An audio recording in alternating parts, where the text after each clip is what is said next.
اس مختصر وقت میں انتہائی اختصار کے ساتھ آپ کی خدمت میں واقعہ معراج وہ جو صحیح کتاب و سنت سے ثابت ہے وہ آپ کے سامنے پیش کرنا ہے۔ تو یہ بات ذہن میں رکھے کہ معراج نبی کریم صلی اللہ علیہ وسلم کا یہ آپ کے معجزات میں سے ایک عظیم الشان معجزہ ہے، عظیم الشان معجزہ، اور یہ آپ کے خصائص میں سے عظیم الشان خصوصیت ہے نبی کریم صلی اللہ علیہ وسلم کی، جو اللہ کے محبوب صلی اللہ علیہ وسلم کے علاوہ کسی بنی نوع انسان، کسی نبی، کسی ولی اور کسی دوسرے انسان کو یہ شرف حاصل نہیں ہوا۔ یہ خاص خصوصیت ہے امام الانبیاء صلی اللہ علیہ وسلم کی۔ ایک تو یہ ہے بات سمجھنے والی، اور اس پہ ذرا غور کرنا، میں نے لفظ بولا کہ یہ صرف میرے نبی کی خصوصیت ہے اور پیغمبر کریم کا معجزہ ہے۔ اس خصوصیت میں کوئی پیغمبر بھی شریک نہیں، اور ولی تو دور کی بات، اللہ کے انبیاء کرام جو سب سے زیادہ عظیم الشان ہوتے ہیں اور بلند قدر ہوتے ہیں، ان سے بڑی شان والا کوئی نہیں ہوتا۔ تو آپ کی اس شان میں کوئی پیغمبر بھی شریک نہیں، یہ آپ کی اکیلی شان ہے، اکیلا معجزہ ہے اور اکیلی خصوصیت ہے۔ بظاہر کہنے کو تو میں نے بات کہہ دی، لیکن اگر اس کلمہ گو کا مطالعہ کریں تو جہاں کچھ اور چیزیں ملتی ہیں۔ کوئی کہتا ہے جناب نبی کریم علیہ السلام معراج پہ گئے، عرش پہ ایک آدمی سویا ہوا تھا، چادر ایک یہ اپنے آپ کو سنی کہلوانے والوں کا جھوٹ ہے۔ اصل یہ جھوٹ شیعوں نے شروع کیا۔ شیعوں نے کہا کہ معراج کی رات نبی کریم علیہ السلام کے ساتھ حضرت علی بھی تھے اور حضرت علی بھی ساتھ گئے۔ پھر شیعہ کی کتب میں کہ جب پردے کھلے تو جو چہرہ اور ہاتھ نکلا تو نبی پاک علیہ السلام نے دیکھا وہ علی کا ہاتھ اور علی کا چہرہ تھا۔ وہ معراج والی رات نبی پاک علیہ السلام حضرت علی کو ملنے گئے تھے۔ پھر کہتے ہیں اللہ نے علی کی شکل اختیار کی، علی کی آواز اختیار کی اور علی کے لہجے میں بات کی۔ یہ کہلوانے والے اپنے آپ کو مسلمان کہ حضرت علی ساتھ گئے، اب دونوں میں تضاد، ساتھ گئے اور وہاں بھی وہی تھے اور ادھر ساتھ بھی گئے اور نبی کریم علیہ السلام کو لے بھی گئے۔ تو ایسی قسم کی خرافات اس مذہب میں بھری ہے۔ پھر کہا کہ آپ جب معراج کو جا رہے تھے تو ایک شیر آپ پہ حملہ آور ہو گیا، اوپر تھا کہیں، تو شیر نے جب حملہ کیا تو وہ آپ سے انگوٹھی لینا چاہتا تھا، انگوٹھی مجھے دے دو۔ انہیں یہ بھی نہیں پتا کہ انگوٹھی کا واقعہ ہے کب کا اور معراج کب کا ہے، تو انگوٹھی مجھے دو۔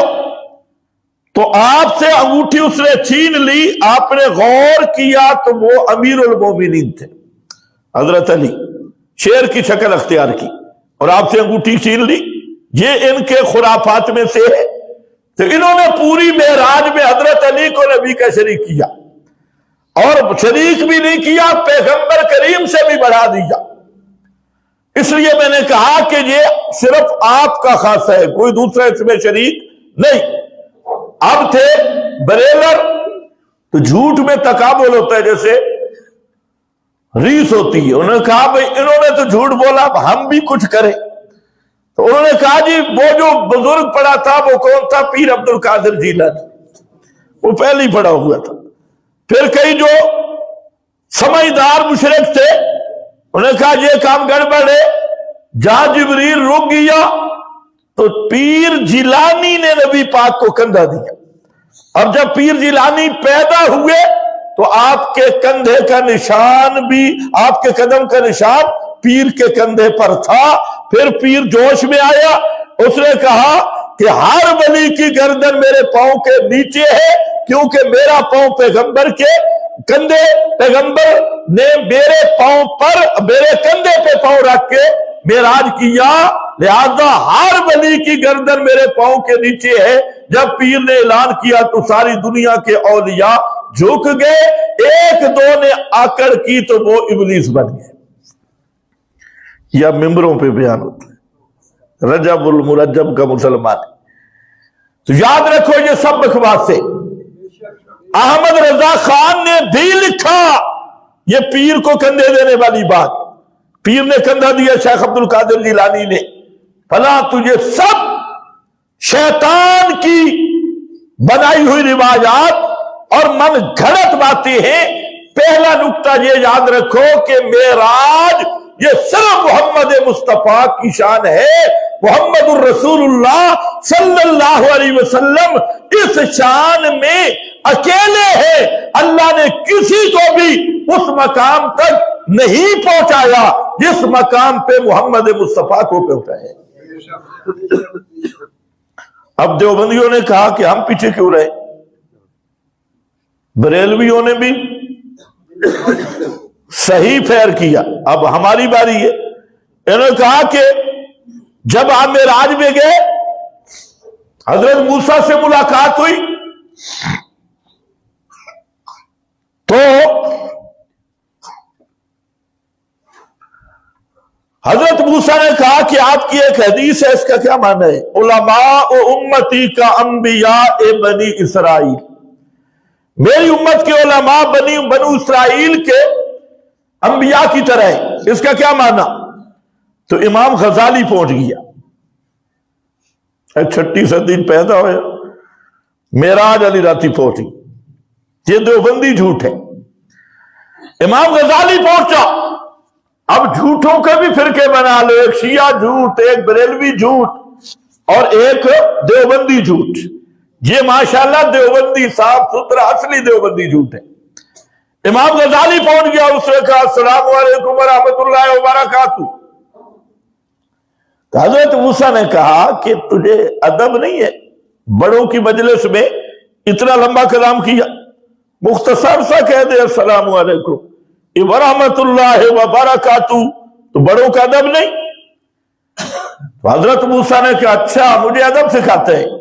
جب اللہ نے پوچھا تھا ما تلک بیمینک یا موسیٰ، تیرے ہاتھ میں کیا ہے، تو نے اتنی لمبی بات کیوں کی تھی؟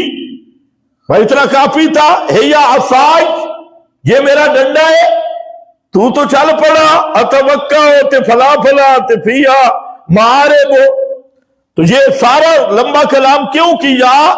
تو حضرت موسیٰ لاجواب ہوئے، تو پیغمبر کریم نے کہا ادب جا غزالی، او غزالی انسان دا پتر بن، ادب جا غزالی کچھ ادب کر، یہ کو کیا بات کر رہا ہے؟ تو معراج والی رات غزالی کو پہنچا دیا، انہوں نے پیر عبد القادر کو پہنچایا، انہوں نے حضرت علی کو پہنچایا۔ تو یاد رکھو یہ سب بکواسات، جھوٹ اور خرافات ہیں۔ معراج یہ خاصہ ہے محمد مصطفیٰ کا صلی اللہ علیہ وسلم، صرف ہمارے نبی صلی اللہ علیہ وسلم کی یہ شان ہے، اس شان میں دوسرا نبی بھی شریک کوئی نہیں۔ کہاں رہا غزالی، کہاں رہا شیخ عبد القادر جیلانی، کہاں حضرت علی؟ ان کو معراج میں شریک ماننا یہ خالص کفر ہے اور خالص جن کا ہے، اور ایسے لوگ پیغمبر کریم کے مقام کے بھی منکر ہیں، آپ کے خصائص کے بھی منکر ہیں، اور آپ کی شان اور مقام سے اندھے لوگ ہیں، جنہوں نے کسی نے غزالی پہنچا دیا، کسی نے پیر جیلانی پہنچا دیا، اور کسی نے امیر المومنین حضرت علی کو وہاں پہنچا دیا۔ دوسری بات، یہ معراج کب ہوا؟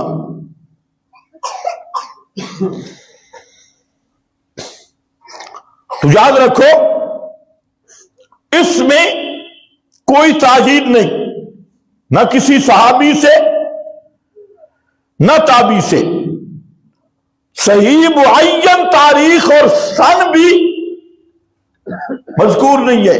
اس کی وجہ ہے کہ جتنے اس طرح کے خاص خاص دن ہیں تو صحابہ کرام وہ دن منانے والے نہیں تھے، اور اللہ تعالیٰ کی حکمت بھی تھی کہ ان دنوں کو خرافات سے بچایا جائے۔ یہی وجہ ہے کہ آپ کی ولادت کا دن بھی مخفی ہے، آپ کی اور جو بڑے بڑے انعامات کے دن ہیں ان دنوں کو اللہ نے مخفی رکھا، اور اس میں حکمت یہی تھی کہ ان کو خرافات، رسومات اور بدعات کے طور پہ استعمال نہ کیا جائے۔ تو معراج کا معین سال اور معین تاریخ کسی حدیث سے بھی ثابت نہیں اور کسی صحابی سے بھی ثابت نہیں۔ بعد کے علماء نے اندازہ لگایا، اور زیادہ صحیح قول یہ ہے کہ معراج ہجرت سے 1 سال پہلے کا واقعہ ہے، ہجرت سے 1 سال مکی زندگی کا آخر ہے۔ بعد نے کہا نبوت کے 8ویں سال، بعد نے کہا 7ویں سال، بعد نے کہا 5ویں سال، لیکن صحیح یہ معلوم ہوتا ہے تتبع سے کہ تقریباً پیغمبر کریم کی ہجرت سے 1 سال پہلے یہ معراج کرایا گیا، اور اسی کے قریب قریب وہ طائف کا واقعہ بھی پیش آیا اور آپ کا معراج بھی ہوا۔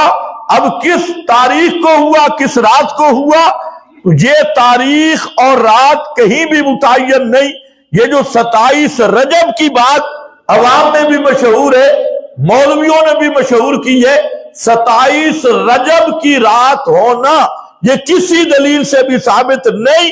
یہ ویسے بعض سیرت کی کتابوں میں یا بعض کتابوں میں لکھ دیا گیا، اس کی کوئی سند موجود نہیں اور اس کی کوئی صحیح دلیل موجود نہیں ہے کہ 27 رجب ہی کو معراج ہوئے۔ تیسری بات، معراج ہوا کیسے؟ نبی کریم صلی اللہ علیہ وسلم کا یہ معراج حالت بیداری میں جاگتے ہوئے، روح مال جسد جاگتے ہوئے، جیتے جاگتے آپ صلی اللہ علیہ وسلم نے اسی جسم اقدس کے ساتھ مکہ سے بیت الحرام، مسجد حرام سے بیت المقدس تک اور بیت المقدس سے سدرۃ المنتہا تک یہ سفر ہوا۔ یہ جو پہلا سفر ہے مسجد حرام سے مسجد اقصی یا بیت المقدس یا مسجد اعلیہ بھی اسے کہتی ہے، اس کا نام اسراء ہے، جو قرآن مقدس کی آیت میں نے پڑھی جس میں اس کا ذکر ہے۔ اور پھر بیت المقدس سے سدرۃ المنتہا جو 6 آسمان سے شروع ہوتی ہے اور 7ویں پہ جا کے وہ بیری کا درخت ختم ہوتا ہے، یعنی جنت کی حدود ہے، وہاں تک آپ کا معراج ثابت ہے۔ یہاں مسجد حرام سے لے کے مسجد اقصی تک نص قطعی سے ثابت ہے۔ یہ بنی اسرائیل، سورہ بنی اسرائیل کی پہلی آیات سے اور وہاں بیت المقدس سے سدرۃ المنتہا تک تواتر کے ساتھ ثابت ہے اور شہرت کے ساتھ ثابت ہے۔ اس لیے آپ کے معراج کا انکار کرنا یہ خالص کفر ہے اور یہ خالص زندگی ہے۔ یہ آپ کا عظیم الشان معجزہ ہے جس کی ابتدا قرآن سے ثابت ہے اور انتہا وہ احادیث متواتر جو تقریباً 20 صحابہ سے مروی روایت ہے اور اس کے بعد تابعین بے شمار ہے، وہ بھی خبر متواتر ہے۔ اور یہ معراج ہوا ہے کہاں تک؟ سدرۃ المنتہا، عرش کے اوپر جانا، جو خطیبوں میں مشہور ہے کہ عرش کے اوپر معراج ہوا۔ اس کا ثبوت نہ قرآن سے ہے، نہ خبر متواتر سے ہے، نہ کسی صحیح سند حدیث سے ہے۔ یہ باتیں بعض سیرت کی کتابوں میں آپ کو ملیں گی جن کی کوئی سند نہیں ہے کہ معراج پہ طاہر القادری تو جہاں تک کہتے ہیں جفا مار کے ملے، جفا مارا، گل کڑی پائی، ہکے جو فرق کرے مشرک کے، میں نے کہا جو فرق کرے مشرک نہیں، تو کٹر مشرک کے۔ اسی طرح آپ کے مشہور عالمی مبلغ صاحب، وہ بھی جب بیان کرتے ہیں تو لگتا ہے کہ خمینی کا بیٹا ہے، تو اس نے بھی معراج کو اس طرح بگاڑ کے بیان کیا کہ جفیاں پوا ڈالی اور ملا ڈالا۔ تو یاد رکھو لیسا کمثلہ شیء وہو السمیع، اللہ کہتے ہی اس کو ہے کہ وہ کسی کی طرح نہ ہو، اور جو کسی کی طرح ہو، جو جپیا شپیا پانے والا ہو، وہ اللہ نہیں ہوتا۔ اللہ ہے ہی وہ جو مخلوق کی ہر وصف سے پاک ہو۔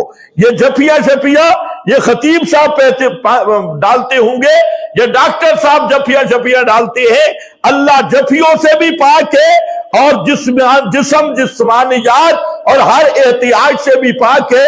پھر یہاں کہتی ہے، یہاں پر بڑے شعراء آج کل مذہبی گلوکار بھی، انہوں نے بھی کہنا شروع کیا کہ اللہ نے، یہ نبی کریم علیہ السلام معشوق اور اللہ عاشق، تو اپنے معشوق کو اللہ نے آسمانوں پہ بلایا ہے، ہم اگر بلا لیں تو کیا ہے، فلاں فلاں۔ یہ جو عشق معشوق کی باتیں کرنے والے ہیں، یاد رکھو یہ کٹر مرتد اور زندیق ہے۔ اللہ عشق سے بھی پاک ہے، عشق بازی سے بھی پاک ہے۔ یہ مخلوق کے اوصاف پہ تھوڑی گرم گفتگو ہو رہی۔ عشق معشوقی یہ مخلوق کی مجبوری ہے، اور وہ ہے الصمد، وہ ہے لیسا کمثلہ شیء، اس نے اللہ کو پہچانا ہی نہیں۔ مخلوق والی کمزوریاں ہر جگہ پہ یہی کیا کہتے ہو، سبحان اللہ، اس کا معنی یہی ہوتا ہے اللہ ہر کمزوری سے پاک ہے، اللہ ہر مخلوق کی مشابہت سے پاک ہے۔ لہذا اس واقعہ کو یوں جو خطیب بیان کرتے ہیں کہ عاشق معشوق محب محبوب دنیا اور انسانوں پہ قیاس کر کے، تو وہ خطیب بھی کافر ہے، وہ ڈاکٹر بھی کافر ہے، اور وہ مبلغ بھی کافر ہے۔ یہ کافر میں نے اس لیے کہا کہ اللہ کی تنزیہ کا منکر، اللہ کو پاک سمجھنا ہے مخلوق کی ہر مشابہت سے۔ اگر اللہ کو مخلوق کے ساتھ ملائیں گے تو کفر ہو جائے گا، اس لیے پریشان نہیں ہونا۔ چوتھی بات یہ ہے کہ معراج کی رات نبی کریم صلی اللہ علیہ وسلم نے اپنی ان آنکھوں سے اللہ کو دیکھا ہے یا نہیں؟ اس میں بھی عام کتابیں آپ پڑھیں گے، وہاں آپ کو ملے گا کہ حضرت عائشہ انکار کرتی ہے، حضرت عبداللہ ابن عباس وہ کہتے ہیں رویت ہوئی، حالانکہ یہ جھوٹ ہے، بالکل سری کذب ہے۔ ان آنکھوں کے ساتھ معراج کی رات نبی کریم صلی اللہ علیہ وسلم نے اللہ کو نہیں دیکھا۔ کیا بول رہا ہوں؟ ڈنکے کی چوٹ پہ کہہ رہا ہوں، نہیں دیکھا۔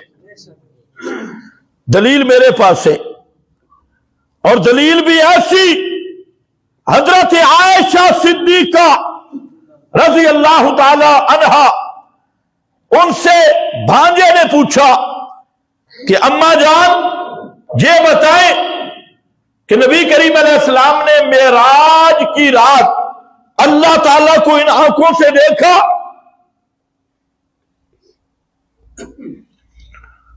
تو حضرت عائشہ کانپنے لگ گئی، فرمایا تو نے ایسا سوال کیا میرے وجود پہ کب کپی طاری ہو گئی، یہ کون سا تو نے سوال کر دی؟